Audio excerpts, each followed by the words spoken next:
live. Good morning and welcome to the Pete Braley Show. This is show number 94.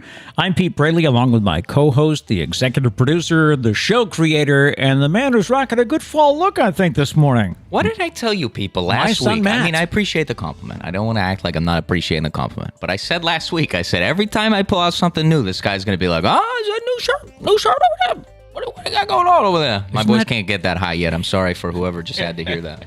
Isn't that just human nature, though? I mean, you get... Vocal warm-ups. Mama made me mash my M&M. All right, we're good. Mama Mimi mashed my M&Ms? Mama made me mash my M&Ms. Come on. Oh, is that a good warm-up? You never had chorus class? We have a great show planned for you today. Of course, our goal is to always start your day off on a positive note. So if you enjoy what we do, we ask that you hit the like button and subscribe. Hit the bell there. You'll get a little notification of when we go live.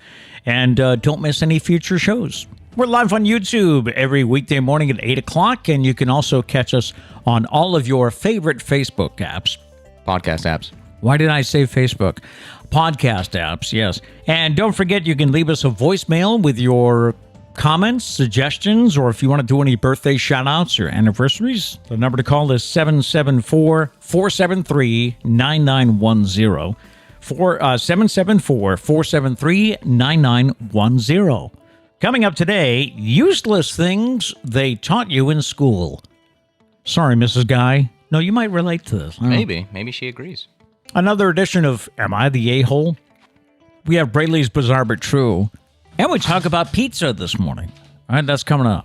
What'd you drop? Just ignore the mess I'm making. Oh, okay. It's just, Gary described it perfectly. He said, it's the most Monday feeling Tuesday.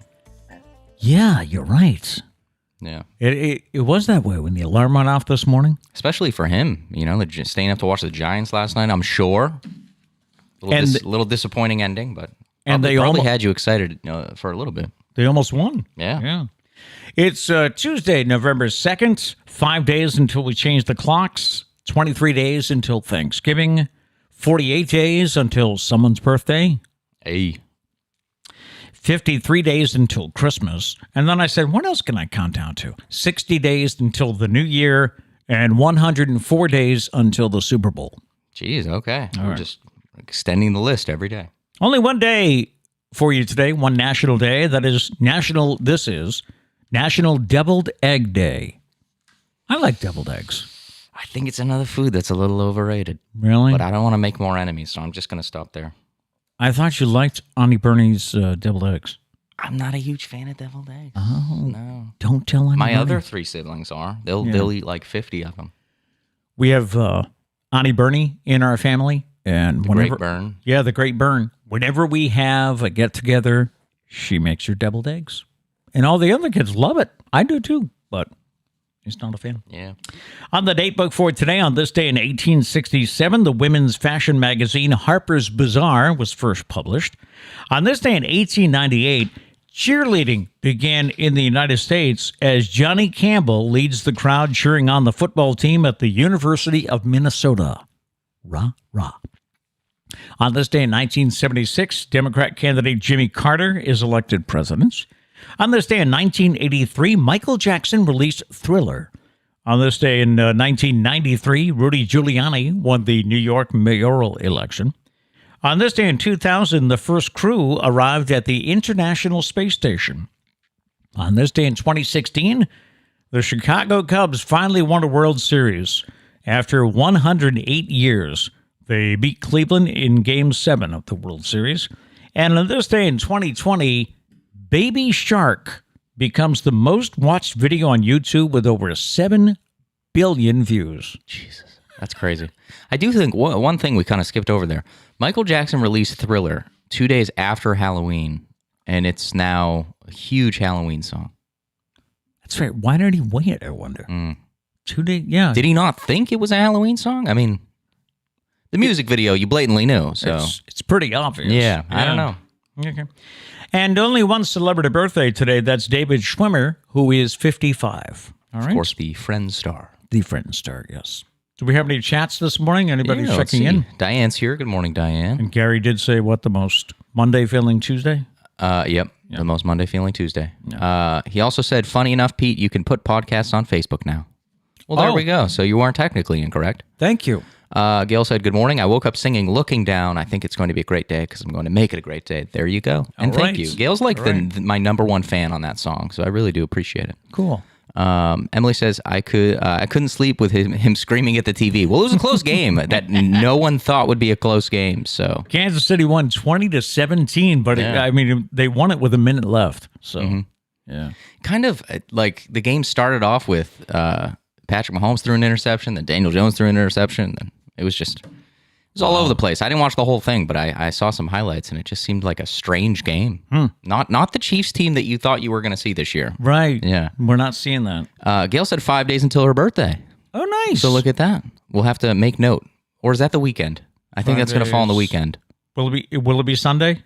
I think so. Wednesday, Thursday, Friday. Yeah. We're not good at math, so let us know. Would you rather have the shout out Friday or Monday? Yeah, let us know. Okay. Gary said we all knew nothing was going to happen when they had time left. Disappointment. Yeah. Yeah, that's become more of a it's thing. always been an issue, but I feel like this year there's been a ton of close games where you have to run down the clock. Yep. Don't leave the guy enough time to come back. Yeah, I mean, we saw Aaron Rodgers drive downfield, and I think it was week 2 or 3 with 30 seconds left. 30 seconds left. Yeah. And Mac Jones and the Pats did a great job this past week. We held the ball for like 7 minutes on our final drive. And the guys were smart too. Yeah. You know, you can tell that they are coached when we're trying to work the clock. Don't let them get you out of bounds. Yep. You know, you saw guys that would be sliding. They would all get the first down and immediately go down. They'd immediately drop. Yep. Just to keep the clock going. Mac Jones did say or I don't know if it was Mac Jones, but somebody said in a post-game interview that in practice, because they've had so many close games, that they've just started practicing every situation you could think of because they've already gotten like every situation you could think of in the first 7 weeks, 8 weeks. Yep. So they're like, we've literally practiced.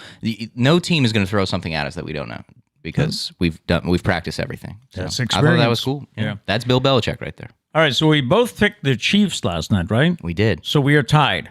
We ended the week tied again. We're 77-45 on the year. 77-45. Yeah. Who was it? Was it Justin saying that we need to disagree more? But I mean, that's not how you make picks, man. Yeah, man. You make picks on who you think's going to win the game, and clearly we're not even good at that. So, we were 9-6 this week. I feel like that's pretty good. I think anything above 500 is a good week. Yeah. So. All right. One other football note before we move on. This from Nesson. Mac Jones, we learned, eats an unconventional meal of steak and eggs and spaghetti before every Patriots game.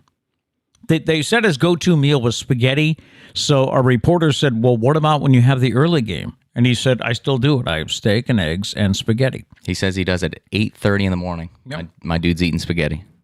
Crazy. He's like, don't knock it till you try it. It's good. Yeah. So. And another piece of football news that came out yesterday, Von Miller got traded to the Rams. Yes. Which the Rams were already looking like look out for the Rams. Serious competitor. So Mac Jones, his sleep schedule is also a bit odd, and that kind of ran into a problem this weekend.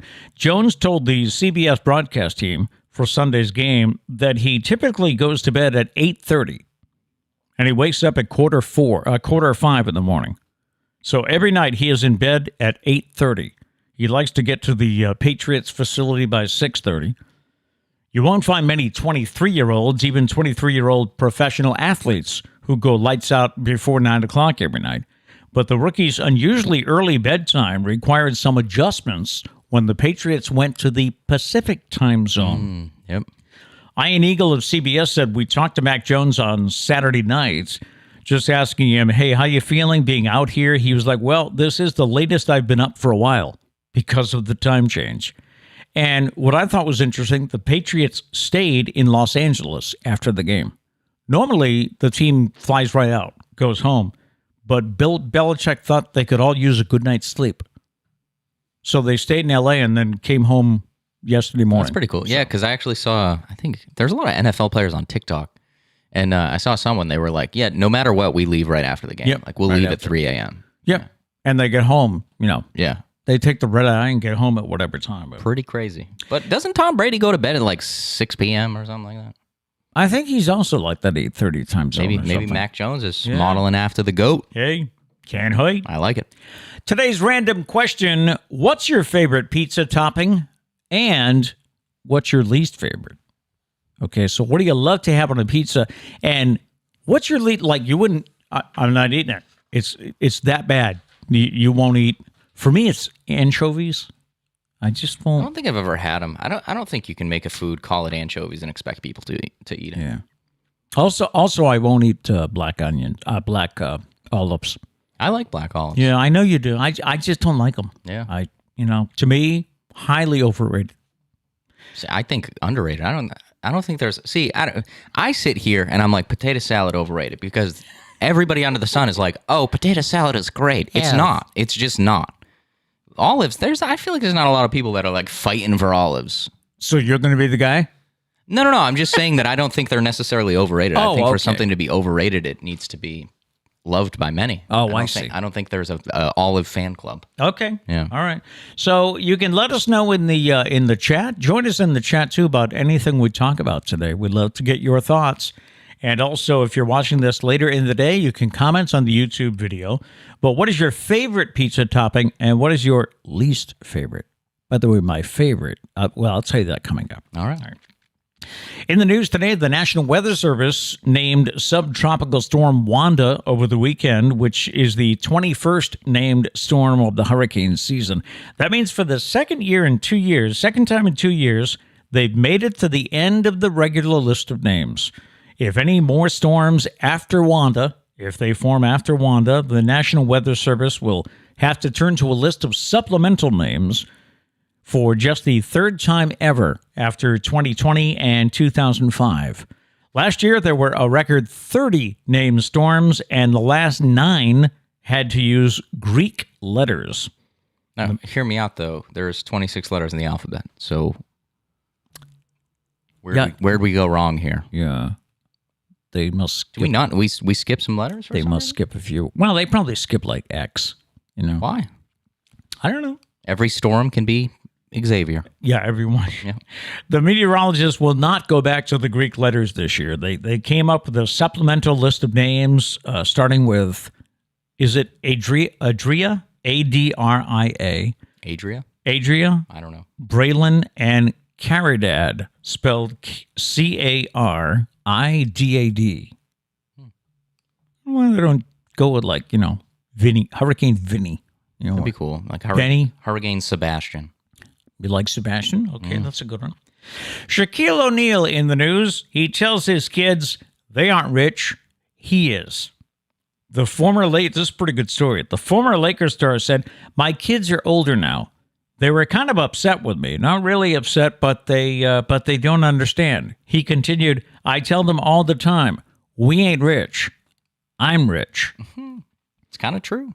He said, "I have 6 kids. I would like a doctor, somebody to own a hedge fund, maybe a pharmacist, a lawyer, someone that owns multiple businesses, someone to take over my businesses. But I tell them, I'm not going to hand it to you. You got to earn it." I got to say props to Shaq for I think doing that's that. cool. Yeah.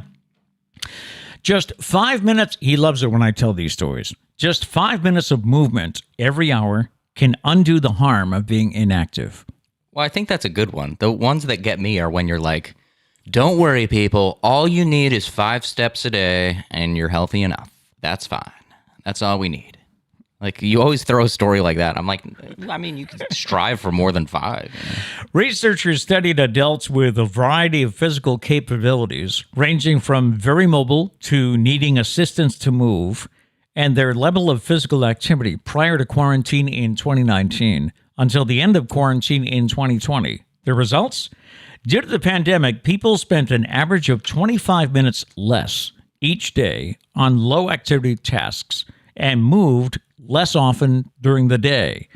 But they say when people moved their bodies 5 minutes each hour during the day, it helped offset the lack of movement. All right, so get up and move. I mean, set an alarm on your phone, I guess, to remind you to get up and move. We run into our first problem during the show. The show's an hour long, so. Oh, yes. We're going to have a stand up break. Stand up at 8:55. Yeah. We'll just put, I don't know, a graphic on the screen, and we're going to go take a lap around the house, and then we'll come back and we'll finish the show. Ooh, graphics say stretch time. Yeah. It'll be the 7th inning stretch. Yeah. A Riverside, California man who billed himself as a fortune teller has been arrested for defrauding multiple people, including a cursed woman who ended up paying him more than $50,000 to lift the curse. According to detectives, the fortune teller convinced another victim that she had parasites in her body. She paid him several $100s to clear them from her body. People. After a search of his home, detectives found a significant amount of cash, a voodoo doll, tarot cards, altars, religious and satanic type objects, and a small live snake that were used as part of the fraud.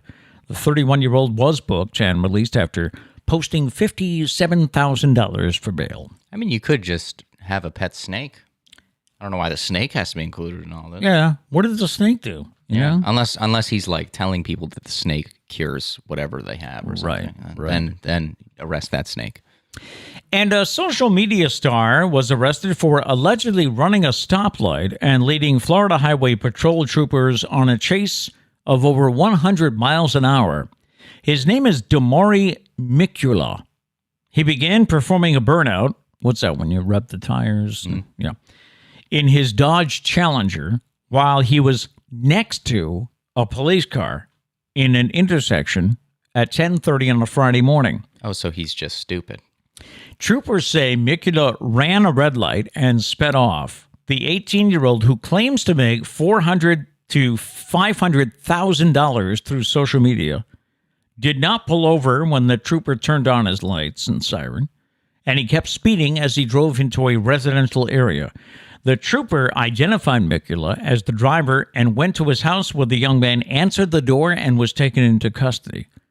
While he was on his way to jail, troopers say Mikula told them that he was the only person in the car, and he knew the trooper was trying to pull him over, but he thought it would be okay to speed away if he could get away with it. He didn't. Sure, that's how that works. Mikula told troopers, in his mind, he is young, makes a lot of money, has a fast car, and he can do whatever he wants. Oh, okay. Troopers say he later admitted that that was a foolish way of thinking and not a good way to live. Mikula added that he wanted to do something fun for 3 seconds, and it cost him.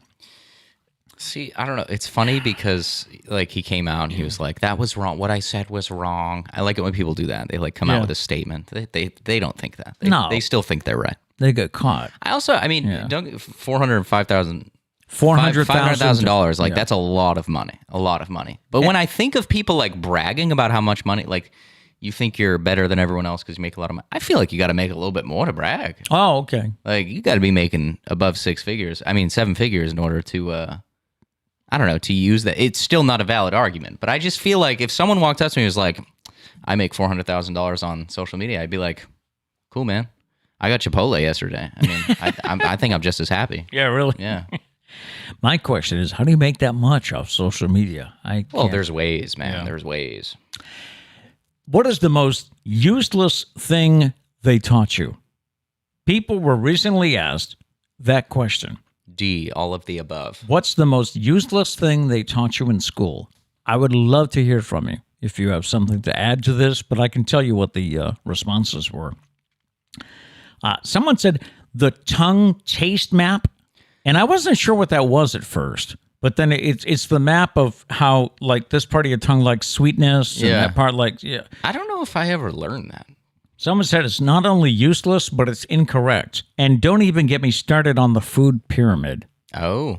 Well, the food pyramid changes, like, every 5 days. Yeah. Oh, that often. I don't know. Okay. But it changes. So. I graduated in 1991, for context. While living in Phoenix, they taught us square dancing in gym class. The other day, Sarah said something. She saw something on the internet, and she was like, did you have square dancing? I was like, no, they must have gotten rid of it by the time I was there. But I was like, did you? She was like, yeah, gym class, we were square dancing. Yeah, I had it too, but I go way back, so. Yeah, true. Yeah. I would expect it from you guys. But that's funny. Why? Like I don't. I guess it's a way to move around, and that's the point of gym class is to get you moving. Yeah, and they are physical education, right? Why not other dances as well, though? Why did we stop at square dance? Because everyone I talked to, it was square dancing. Yes. Yeah. I was never taught the waltz. No. I don't. That's strange. Someone else comments, this is the most useless things they taught you in school. How to use an abacus. Yeah, you don't see much use for that, Which one's an abacus again? Is zero chance I know what that is. I've never used one of those. Is that the calculator thing with the slidey things? I think so. I love the sound effects. Yeah. Well, that's the pieces moving. I'm pretty sure an abacus is the calculator thing. No, it's the one with the balls, where you move the balls across. Yeah, but it was like used as a calculating tool. Okay. So that's what I meant. Right. That's what I meant. Okay. Yeah, I had the TI 84 Plus. Yeah. I'm a youngin'. We had technology. You don't see an aisle for that at Home Depot or anything, An abacus? Yeah. I don't think you would find it at Home Depot. Staples maybe, but okay, yeah. I don't think they have a reason. I don't think anyone's going back to school shopping and picking up an abacus. Someone please try that. Go to your local Staples or ask for an abacus. Office Mart, whatever you have, and ask for an abacus. Excuse me, which aisle would I find an abacus? I think there's a 99.9% chance that nobody working there knows what that is. So, another comment, the way the U.S. public school system teaches it, Spanish is useless because you learn it maybe half a year and then you forget it over the summer. Yeah. What was it, Spanish, right? Yes. Well, so the thing is, from everyone I've talked to, because I was good at Spanish class. You were. I took Spanish for, let's see, 3 years in middle school and then 4 years in high school. So let me get my abacus, 7 years. Worked for you. Yeah. I couldn't speak fluent Spanish. Yeah. Yeah. At the sporting goods store, I would try. Like there would be some Spanish. Yeah, I was going to say. I would try to communicate, but you hit a wall eventually. Yeah. So from everyone I talk to, in order to actually learn Spanish, you need to like go to a Spanish-speaking country. Like you need to live. Call that immersion? You need to live, and be surrounded by people that speak it fluently, where you don't have a choice but to learn how to speak it, and that's how you can actually become fluent in Spanish. And the final reply here: what's the most useless thing they taught you in school? They taught competitive cup stacking in my elementary school. Still have no idea why. Yeah, that's interesting. I don't know why. Competitive cup stacking. Yeah, you remember when those there was like an ad scene on TV that I keep thinking of. They were like glow in the dark, and there's a timer, and you start the timer, and you like stack them up and stack them back down. And okay. You do it as fast as you can. Yeah. I didn't know they taught that in school. That's weird. Anyone have any suggestions to add to this? Do you have anything useless things like why did I learn this? Let's see, off the top of my head, the recorder. Oh, off the top of my head. Does everyone else remember? Did you? Oh, yeah. Do you have to learn the recorder? Third grade. Third grade. And I like music. I played the saxophone in school. I always enjoyed. But why the record? It's the most annoying sounding. Well, maybe not. You could probably think of some more annoying. That would have been 1969 for me. And they were still doing it in 20 whatever for me. So I guess it's a cheap way to get everyone playing an instrument. Introduce you to that's the easiest way to do it. Yeah. But I mean, do you need that many third graders playing "My Heart Will Go On"? That was the one. That was. Did we all learn that one? Did you learn that one? Well, too? it was 1969. I don't think it was written. I don't know. When it comes to things like that, like when did Titanic come out? To me, that could be like the 1800s. 90s? I think the 90s. I don't know. Yeah. I mean, great song. Love My Heart Will Go On. Love Titanic, but I don't think I need to hear 65 kids playing it on the recorder, where only probably 3 of them actually know how to play it. So. And are there any other parents viewing this or listening on the podcast that went to those concerts and you would sit there and go, very nice, honey. Yes. While your ears were bleeding. Yeah. All the parents are like, they have earplugs in. Eventually, they see everyone stop clapping. They're like, it's over. Nice. Yay. Okay. I can come out now. Yeah. Yeah, the recorder was probably a big one. Let me think of what else. I mean, if you want to get serious, like legit things that they teach that I don't understand why. Right. Like Shakespeare is important, but at the level that they put like all literature, like they just don't, there's no specialization in school. Someone that does nothing in English class has to spend so many years reading Hamlet, and you probably read it 3 or 4 times over the course of your school career. Right. And I just don't think, I think you need to be exposed to it, but then I don't think it needs to be shoved down your throat. Okay. And I think that with a lot of things. Like I took chemistry 3 or 4 times on my course of, I don't know, how many years are you in school, including college? 12. Like I took it once in middle 16, school, right? once in high 16. school, once in college. And guess what? Because I know someone's going to say, well, there's different levels. Guess what? In college, I learned the same things I did in middle school. So high school was the hardest one. I mean, college is like 3rd grade chemistry. Really? That you learn again. Wow. But yeah, no, stuff like that bothers me. Also, kids that don't like math and will never go into a math field are forced to take pre-calculus, which is like the hardest math that you're going to have to take. You know why? I can understand giving everyone a taste of math. Yeah, But then if taste. they want to pursue it, go for it. But you're right. You know, Just waste calculus and you all waste this. people's time. That's what you do. Like history class should be something. I mean, don't get me started on history class taught in school, but Wow. but like history class is something that like everyone should take. Everyone needs to know stuff like that. Yeah, I think You so. know, they need to know the truth. Yeah. But anyways, but like there's so many things in school that you're just wasting kids' time, which I think is the goal. Like I think they run out of things. They're like, well, they got to be in school for 8 hours a day. What are we going to throw at them? 180 days. We can't give them more than 1 hour of gym class. Let's throw in cup stacking. Like I don't. They ran out of things, so they just they did that. Does anyone have anything? There are some, while you look, there are some things I think that, because I remember speaking to a math class, and the teacher was teaching how to figure out the area of a yard and things like that. And I told him, I said, here's a good story for you, that my son, your brother Doug now does this. He's got his own company down in Virginia, and they go around building decks and putting up fences and stuff. But sometimes he has to figure out the area of his yard, to order the right materials. Yeah. And he struggles with that. And I'm thinking, well, he didn't learn this part about, so kids, pay attention, because you may need to know this part sometime. It's funny, though, because Doug does hit me up every now and then to figure out the area and stuff of things. How much wood do I need? Do this. Like Sarah's deck is only made because I did the math behind it. Oh. So, Okay. Let's see. Gary said, what about a protractor? We never use that. I think I should That's do the the math thing real that's like... So you make it up to 12th grade, you add kindergarten, that's 13 years and 4 years of college. So 17 years of school. God, that depresses me. But yeah, no, in my 17 years, I think I used a protractor for like a month. But everyone had to have one. Remember that? Yep. So we're going out, we're buying protractors. Also, do you guys remember the protractors that had the little slidey thing? Oh, they were the thing. But then all the teachers said that you don't actually use the slide. They prefer ones without the slidey thing. Or at least my classes. Right. Maybe that was your teacher. So then what's the point of a slidey thing? Gloria says, and a slide rule, question mark. Oh, yes. What's a slide rule? Help me out. It's a ruler that has a little slidey thing. I don't know why. Is that another useless slidey thing that they made us buy? I don't know. And what then is. took back? Somebody loves their slidey things, huh? Gil says competitive cup stacking may be engineering precursor. Well, yeah, you could stretch it. See, here's the thing. I think maybe you're right, but I don't think that the school system had that in mind. Like, I don't think they were like, we're breeding a lot of engineers here. Let's do it. You know what I wish that I really paid more attention to? Because I really love like a physics class, because I think that's cool.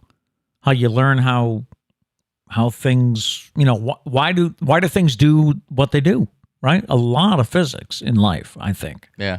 So, which is funny. Why did I take chemistry like 8 times and physics, I think once in like 6th grade or 8th grade? I don't know. Were you misguided by some guidance counselor? No, it's the curriculum, man. Oh. And probably, I don't know. They put certain classes on like pedestals. And it's yeah. It's stupid.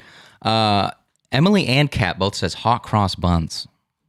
Which is true. I'm not saying we didn't learn hot cross buns. Yes. Yeah. Hot cross buns was probably the first song we learned, but we also learned My Heart Will Go On. Right. Which, at that point, just stop at hot cross buns. Let's just get that over with. One song. The parents don't All Want to Leave.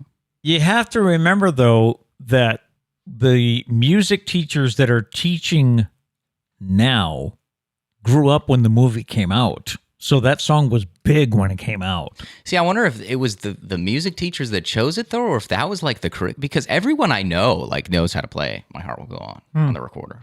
If you gave me a recorder, I think I would snap right back into it. Do we still have one? I don't know. I'll I had mine for the longest time. Mine was blue. Oh, wow. Yeah, fancy. I'll have to ask Mom if we still have any of the recorders. Yeah. So Gary said, Matt, what's funny is Portuguese people who live on the mainland can use a recorder to play a bunch of songs. Crazy musicians right there. Probably Really? better than hot cross buns. Maybe that should be our goal, to actually play good music. Then it probably sounds good, I bet. that would be cool. Well, because it's also, I mean, Should I challenge him now to write a country song with a recorder? No, I don't even know if I have one. I know you were psyched when you got the mandolin. I don't have a mandolin. Ukulele. That was the first thing I got. Yeah. No, I got that before the guitar. No, but you were psyched when you wrote a song using the ukulele. That's true. So. I don't think I'll feel the same passion with the recorder. Okay. What was I going to say? Well, the thing about the recorder, too, that doesn't make sense giving it to a bunch of third graders is like when you blow too hard on a recorder, right? It's this screeching whistle noise. Similar to woodwind instruments, if you blow too hard on those, then it sounds like... I played the clarinet for years. Yeah, so. saxophone. Yeah. But yeah, the recorder is like just the worst. And I just remember... I don't know if you remember learning the recorder, but I can picture my class, and I just remember it was like the music teacher was trying to tame a bunch of wild animals. Like, you're giving kids a recorder, and you expect them to stand there quietly? Like, nah. And how many times... I just remember, like, the stress on the music teacher's face when trying to do that. How many times in school do you hear teachers say, quiet down, and yet you're giving them all a noisemaker? Yeah. You know? It's like maybe you should give the instructions, and then the second we're about to start playing, then hand them out. Okay. The stress. Like I said, she probably wanted to quit every time. But yeah. All right. What else are we talking about? We had a dog that would sing while Cat played Humphrey. Cat played flute, Sarah played flute, you played sax. Yep. Who was it? Humphrey? Yeah. Humphrey was our big German Shepherd Rottweiler Husky mix. Yep. So he was a huge boy. Huge. Very disproportionate. But build. he would love you to death. Yep. And whenever the kids practiced their music, it's not like he would run away. Yeah. But he would come into the room and go, yeah, Happy Birthday, too. He would sing along to Happy Birthday. That's right. Yeah. And someone told us it was like they were singing along. It was a vibration in their ear that made them... It did make you wonder, was he singing along because it was good or because it was very bad? We never knew. Never knew. We never also, knew. Doug played the trombone. We got to show Doug. Oh, that's right. That's right. We had a musical family. Doug built up the low end of this family. And now he's the only one that plays anything, right? I don't think anyone. Sarah has a ukulele. She never plays it. Right. So just calling her out. Time for what is a semi-regular feature on this show. Am I the a-hole? Evidently, that's a forum on Reddit. It's AITA, where people send in questions. A man gave his niece some advice that caused her to not only break off her engagement, but to break up with her fiancé altogether. Her uncle simply crunched the numbers to show how difficult their life would be financially. It was an unconventional approach, but it has won him support on social media. So the man took to Reddit's Am I the A-hole? And he explained that his 19-year-old niece got engaged after dating her fiancé for 4 months. Her father threatened to stop funding her life if she married him. The niece told her uncle that while she knew it would be difficult living without the financial support of her dad, she thought she could manage. After all, she loved her fiancé. The uncle decided rather than just voice his objections, he would offer to help her budget for the future with her fiancé. So basing her future on her fiancé's assumed wage of $16 an hour and imagining that she would get a job with similar standing, the man said he gradually began to show her how much things actually cost. He said it quickly dawned on his niece that she would have to make substantial changes to her lifestyle. Days after their chat, she broke things off with her fiancé and she moved home. Apparently, she had freaked out after her now ex-fiancé revealed his salary, which ended up being much lower than the one that was budgeted for.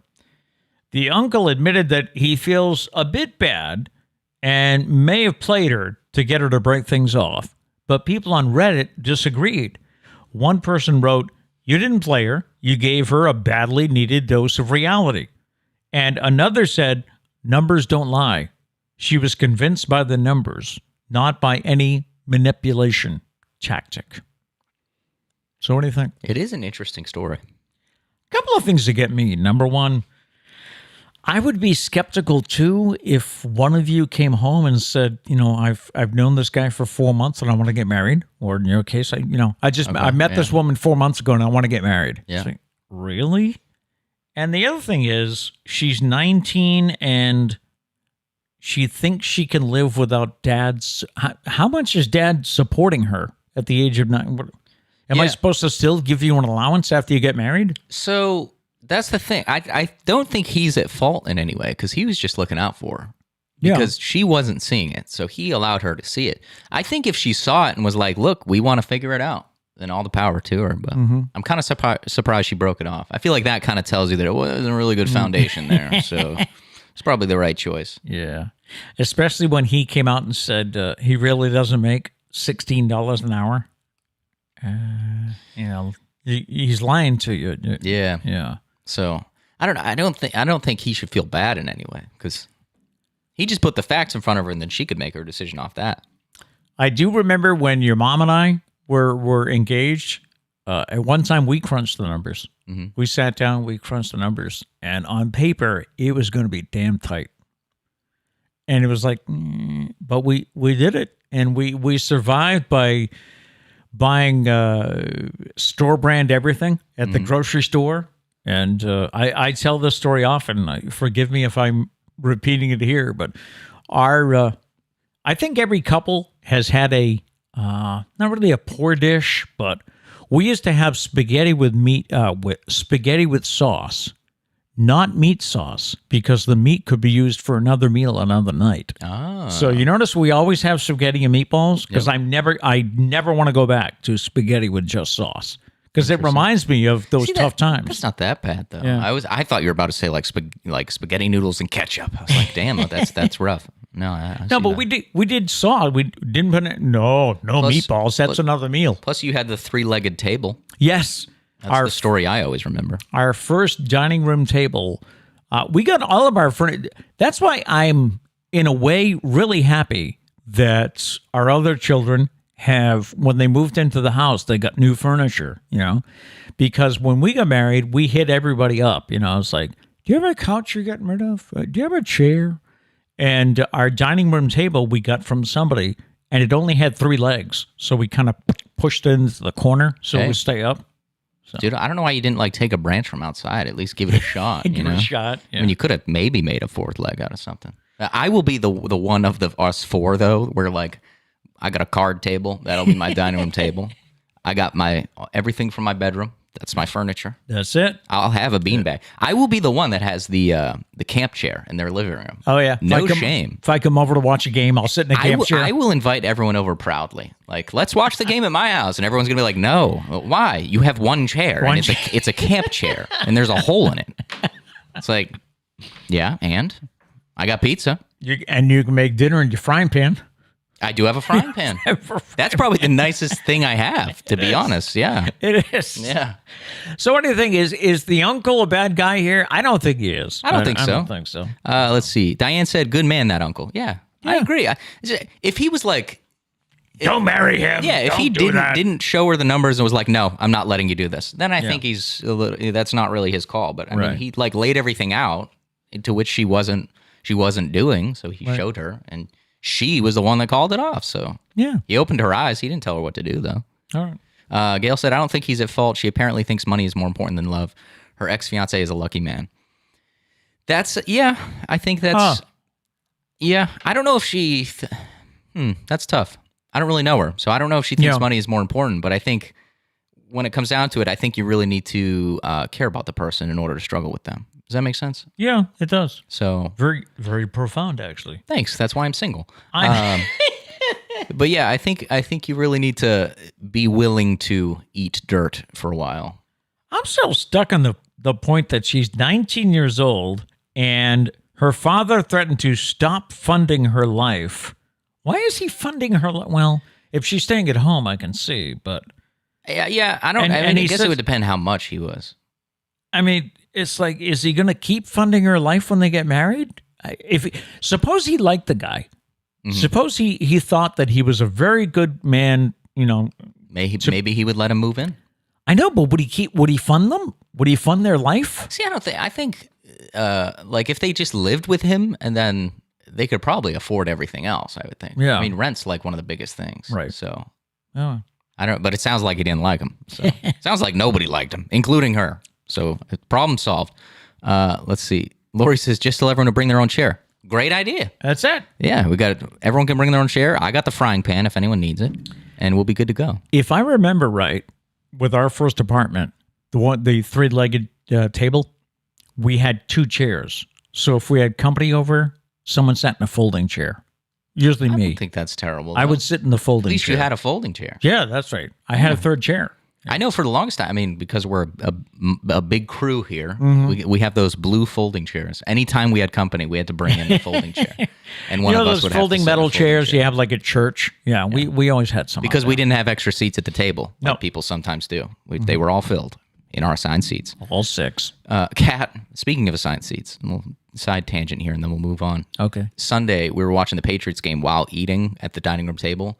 And Kat was like, hey, can you sit in Doug's seat? Because I can't see the TV. And Yeah. I just looked at her. I was like, do you know who I am? Yeah. Like, do you know who you're talking to? Can you move over so I can see the TV? I took Doug's chair and like put it off to the side and just slid my chair down. Oh. So I was still sitting in my seat.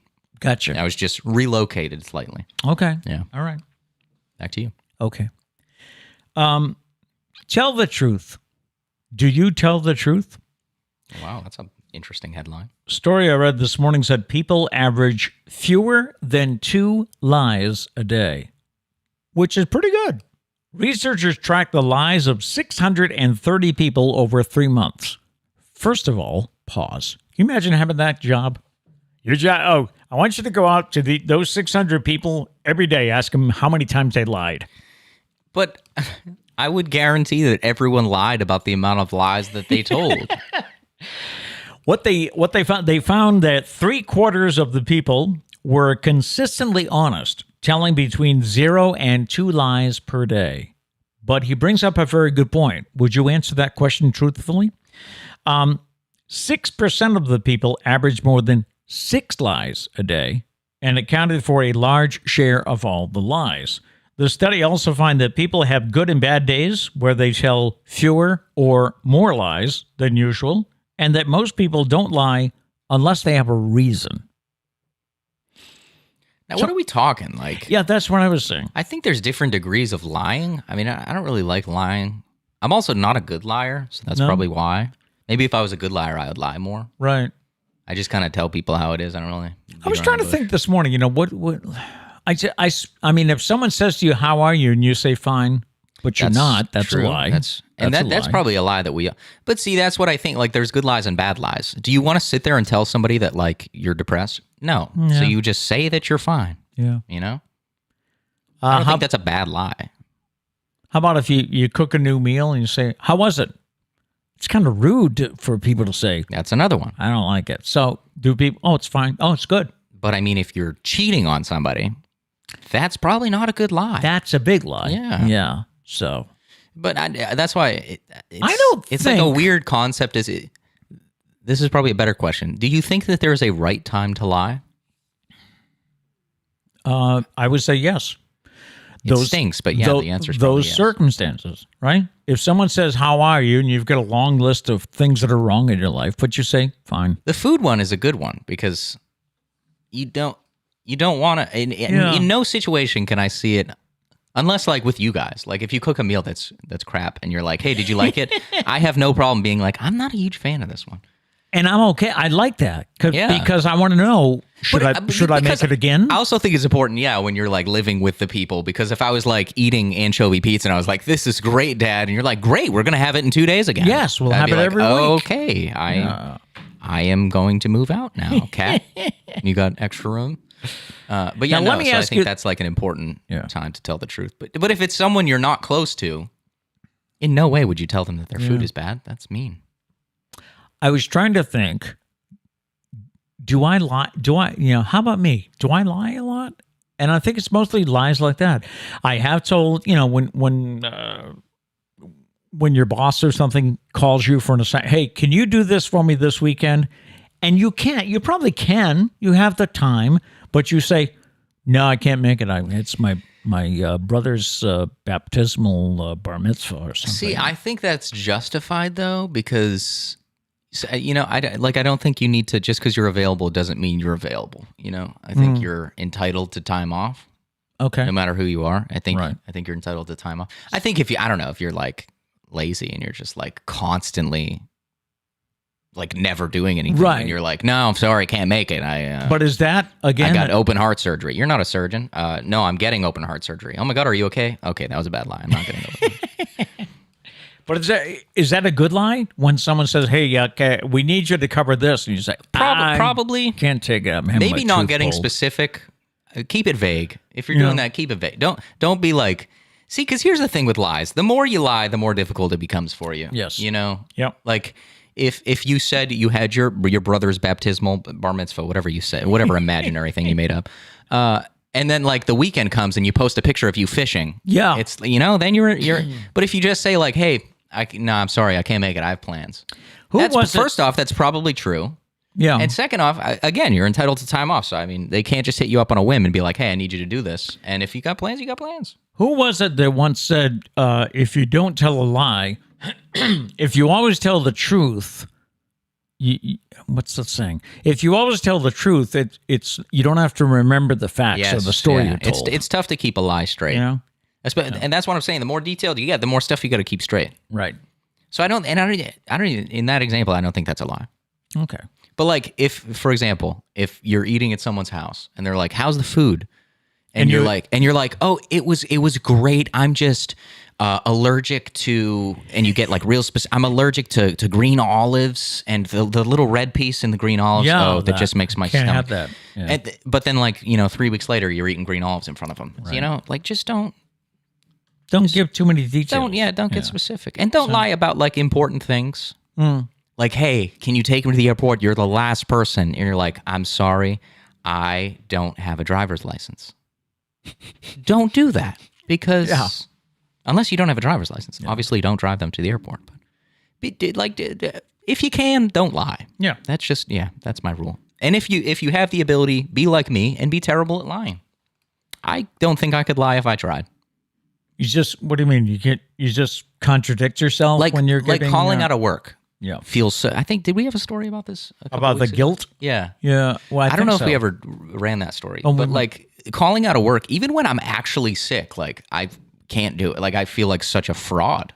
Even though I know that I'm sick. You're sick. Like I feel like a fraud. Huh.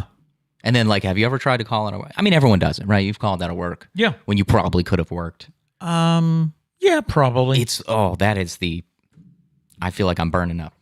I've also gone to work and then really regretted the fact that I went. Because you don't feel good? That? Yeah. Yeah. Yeah, that's definitely a thing. I mean, nowadays, don't go to work if you don't feel good. Let me have a sip here. We are in Corona. Let's see. Does anyone have anything about lying? Gail said, I don't agree with lies, but if you are planning a surprise, I try to word things so it's truthful still. That's a good point. Okay. Yeah. But let me ask you this, Gail, because I don't like lies either. But in the situation of food, if you're at a friend's house and they bake you this meal, they spend hours baking you a meal and you eat it and it's terrible, terrible meal. Yeah. And they ask you how it is, what are you saying in that situation? Yeah. If you have a good way around it, let me know. Yeah, please. We'd love to hear that. I don't like lying, but let me know. All right. But yeah, back to you. Time for today's fascinating facts. If you live to be 70 years old, you will spend 10 years of your life on a Monday. Yay. So, Gary, if this is a if this is a Monday feeling Tuesday, you get an extra one, I guess. I like that, though, because they chose 70 years for the lifespan because it's like the simplest math. But guess what, guys? If you live 70 years, you spend 10 years on a Tuesday. There you go. You're not going to believe this. You live to 70, 10 years On a Friday. on a Friday. Yay! That's true. That's true. Could have worked it that way. But I will argue there'll be some decimals because the day you came into the world and the day you kick the bucket will both have an impact on that. Somewhere, yeah. We'll see. Back to today's random question. What is your favorite pizza topping? And what is your least favorite? Okay. I mean, what is on a pizza that you would say, no, I'm good. I don't want any. For me, my favorite is linguiça. That's a good one. I don't know if Gail knows what linguiça is, but linguiça is a Portuguese sausage. And I don't know, maybe Gary can explain more, but it's unique to our area. It is. It's one of those strange things that, like, it amazes me that it's still unique to this area. Like, with the amount that ideas spread, how linguiça hasn't spread like all the way to California because it's so good. Why wouldn't you want to? We usually pick up a pound or two, put it on ice, and bring it down to Sarah and Doug. Yep. And oftentimes we will cut it up, put it on a pizza for them because you cannot get linguiça pizza. Yeah.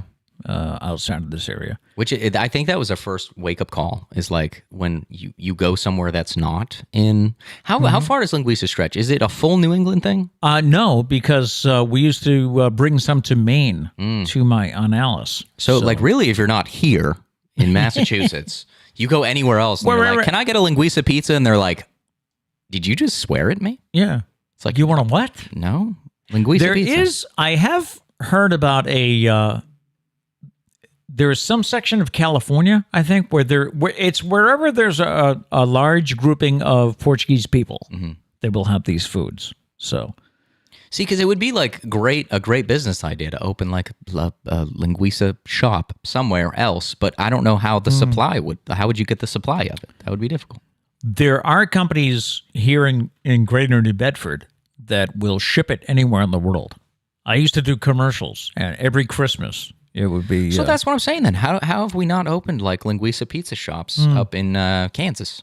I don't know. So anyway, my favorite pizza topping is linguiça. My least favorite, I would have to, because I never have anchovies. I just never order it. Who does? Yeah. Like, does anyone actually like? And what does it taste like? I would say my least favorite is black olives because I'm just not a fan. Yeah, we've been over this. Yes, we have. What's yours? For me, I would say favorite.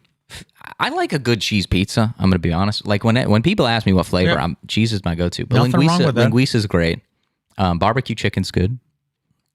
Some places make a bacon pizza. That's always. I mean, no one's going to not like a bacon pizza. I've you know had what I'm saying? that. Yeah. But for hate, number one right off the bat, sausage. Can't stand sausage pizza. The smell of it makes me sick. Well, it's just sausage you can't stand. I don't like sausage. Yeah. It's because we used to make such a weird taste to me. We used to make a mac and cheese and sausage dish. Yeah. And you were always, nope. No sausage. No sausage. I used to eat it, but I don't know. I feel like you get to you ever an have age. it for breakfast? Yeah. I used to. I don't. Not anymore. Not anymore? I don't know. I feel like you get to an age where you start to like really think for yourself. Oh yeah, of course. And you're like, wait a minute. Why have I been eating sausage my whole life? Like it tastes like it went bad. Like it tastes like it's meat that went bad. No, I disagree. That's how I feel about it. Like potato salad. For the longest time, you go to a cookout, you eat potato salad, and then one day you wake up and you're like, wait a minute. I don't really like this. Wait. I'm a grown up now. I don't have to eat this if I don't want to. What? This is cold, hard potatoes. Here we go again. Why would I eat that voluntarily? I don't know. Does anyone else like reach that age where you just like cut off foods that, I don't know, your family just always ate, and then you wake up and you're like, wait a minute, I don't like that. I'm sure that happens when you. I remember eating that because that was the dish that day. Right. You just ate it, but then you grow up and you're like, oh wait, I don't have to eat that if I don't like it. I would think, especially when you move out on your own, and I'm not cooking the dish for you anymore. You're cooking your own food, preparing your own. Can't relate, but yeah, I'm sure. I'm sure one day. I'm thinking of your sibs. No, I know. You know, I'm sure that once they moved out, I mean, Kat's with us. I think she usually walks on the treadmill every morning and watches us. But I'm sure when she moved out, she's like, I didn't. My dad used to make this. I don't like it, so I'm not going to make it. Yeah.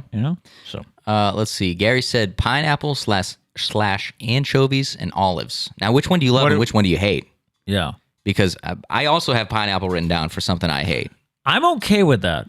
On the pizza, you would eat it? I've had ham and pineapple on a pizza, and I'm okay with it. I wouldn't order it. I don't hate it as much as sausage. Right. Sausage, I hate. Hate is a strong word, and Yep. I fully mean it when it comes to sausage. Okay. Yeah. But pineapple, I don't know. I'll pick it off. I'll be all right with it. All right. Let's see. Emily said pineapples with hard eyes. She said I converted Gary. Okay, so Gary likes pineapple. Okay. Yeah, I don't know. To me, it's just a weird thing to be thrown on pizza. And I feel like a lot of people feel that way. It is. What's fascinating to me, though, because stuff like this is I don't know, it just always fascinates me. How split the audience is. You love it or you hate it. Or you hate it. Yeah. And it's There's like, no in it's split between. down the middle. And it's Yeah. like one of the most debated things in the world. I guess I'm kind of like in between on pineapple pizza. It's like, I'll eat it. If So that, I guess you're the one weird one. Then. if that's my only choice, I'll eat it. On the pizza, or do you pick it off? On the pizza. See, no, I'd still pick it off. Yeah. Gail said anchovies, yuck, yuck, yuck, yuck a lot. What do they taste like? I can't remember. I mean, I'm sure I've tried it. See, there's a lot of foods that I say I hate, and don't you worry, I've tried them. Like I wouldn't express how much I hate them if I didn't actually try it, because I think that's unreasonable. Yes. But anchovies, though, like I've never had it because I don't think you're gonna find it. I don't understand how people try it for the first time. You probably mistakenly try it, right? Like you don't know it's on the pizza and you eat it and you're like, hey, what's on this pizza? And they're like anchovies, and they're like, oh, that's pretty good. Because if someone hands you an anchovy pizza, I don't think anyone's voluntarily like, give me a slice. Yeah. Let me get some of that. That's true. Or give it a new name. Maybe someone should lie to me and say like, hey, there's black olives on this Use pizza. one of your 2 lies of the day to tell them it's and I'll be something like, else. oh, okay, and I'll try it, and maybe it'll be good. Yeah. I don't know, but until then, I'm not eating anchovies. She said favorite pineapple, and I like black olives, but love pineapple. Yeah, You like black olives. A lot of pineapple. Anybody else not like pineapple out here? We got a lot of fans that like pineapple. Let's see. Does anybody else have any pizza toppings? We're talking about your favorite and your least favorite. Justin said barbecue chicken. It's solid. Yeah, you guys have introduced me to that. And is that the Alfredo pizza? No. No? No. That's bacon ranch, Oh, like okay. Alfredo. But no, Sounds I've good. had... No, barbecue chicken is like there's barbecue sauce on Okay. it. There's chicken. All right. You know, barbecue chicken. Oh, that's why they... Yeah. That's where they get the name. Let's see. Diane said, I hate barbecue chicken pizza as well as sausage pizza. Okay, How do well, you- how do she's you with hate you with the barbecue sausage. chicken? Come on. I love how I just rash on foods, and then anytime anyone else is like, I hate something Matt likes, I'm like, how dare you? How dare you hate that food? Your sister Kat likes sausage pizza. Loves it. And to I've the had it point with her. where we order it. Well, Trish loves it too. So we order sausage pizza all the time, and I can't stand it. Lori says, fave linguiça and least favorite is anchovies. Okay. What are they? Has anyone said what they taste like? I can't remember. I'm sure I've tried it, but I can't remember. And Lori says we have gas bars in Maine for linguiça. Oh, nice. I think for linguiça. Yeah. Let's see. I know they didn't years ago. Oh, here we go. Lori said anchovies taste like salty fish. I got a Chicago pizza and they were on it. Gross. Yes. Yeah. Okay. Salty Yeah. fish as the description Yeah. totally solidifies my decision that I will never, ever in my life be eating anchovy pizza. Zero chance. Can anyone like defend it at all by saying it doesn't taste like salty Yeah, fish? is there 'Cause anyone if that that's- likes if it? that's the only description I'm going by, done. Does anybody like anchovy pizza? don't think so. Well, they must because they make it, but there must be a market for it. Gail said, so Matt, I guess you don't eat haggis? Is that a thing? Did I just swear? Yes, but I have no idea what haggis. I've heard that phrase. I don't know what it is. But I don't know what haggis So I'm going is. to go ahead and say no, I've never had it. Okay. And with a name like that, I don't think I will ever have it. Double have G, it. right? Yes, Haggis is how she spelled it. Let's see if I can get that quickly here. Diane says anchovy paste is an ingredient in the dressing for Caesar salad. Okay, now Diane, What's that? Anchovy paste? That's is an what? argument that gets me curious. I like Caesar dressing. Huh. Now you got me questioning life here. Haggis is a Scottish dish consisting of a sheep's or calf's offal, O-F-F-A-L, mixed with suet, oatmeal, and seasoning, and boiled in a bag, traditionally one made from the animal's stomach. Okay, that's enough. Yeah, I think I'm good. Thank you, Gail, for that recommendation, but that's not going to happen. No.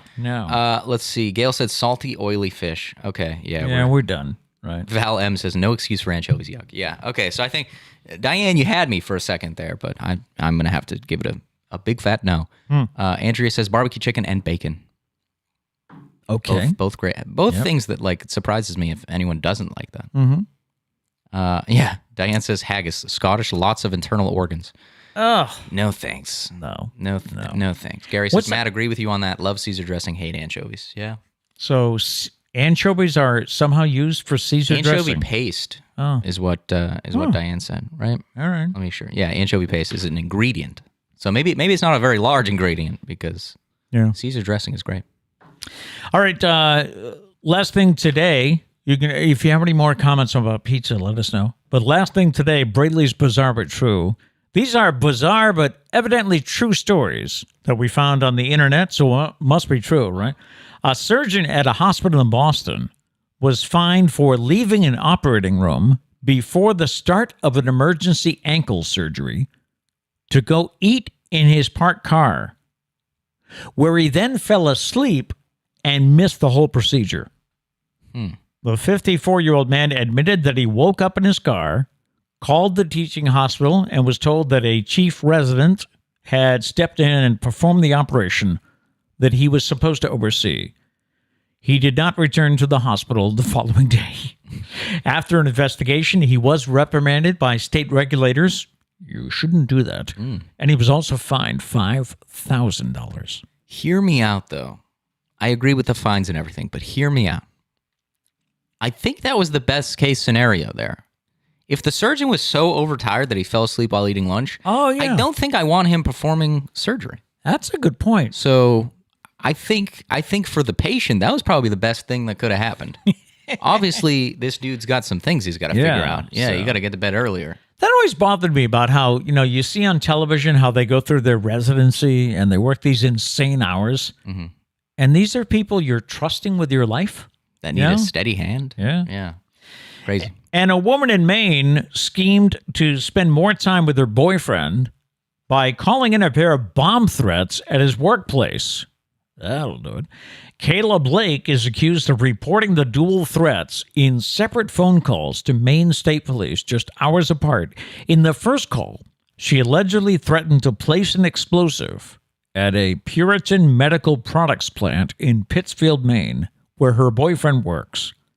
2 hours later, the woman allegedly said she planned to leave 4 pipe bombs near the plants. The threats forced both of the company's Pittsfield plants to shut down for the day. About 400 workers were evacuated or told not to come in, and manufacturing was halted. Investigators were able to trace the calls back to Blake, who reportedly confessed to the threats and said she didn't have any bombs. She just wanted to spend more time with her boyfriend. Wow. I mean, romantic, huh? Yeah, I guess. Yeah. Honey, see how much I loved you? Do you stay together after that? Boy, that's a good question. I wonder if he's just as crazy. That's a good question. Yeah, that's something. Do we have any final let's see. Lori said something before. She said, I remember Dartmouth High offered classes in check writing and checkbook balancing and everyday normal things in general business. That's now, cool. Why don't we have those things anymore? Yes. I'll tell you why. Why? Because they fill your day with 18 rounds of Hamlet. That's why. That'll do it for today. Yeah. Hopefully we started your day off on a positive note. That's always our goal here, to spend your day, have a few laughs. If you enjoy what we do, please be sure to hit the like button and subscribe so that you don't miss any future shows. We're live here on YouTube weekday mornings at 8, or you can catch us anytime on YouTube and, of course, on all of your favorite podcast apps.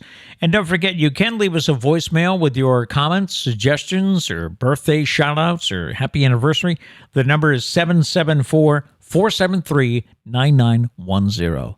Doing live television tonight. Not that I'm used to a live video thing at all. Yeah, because you never do that. Yeah.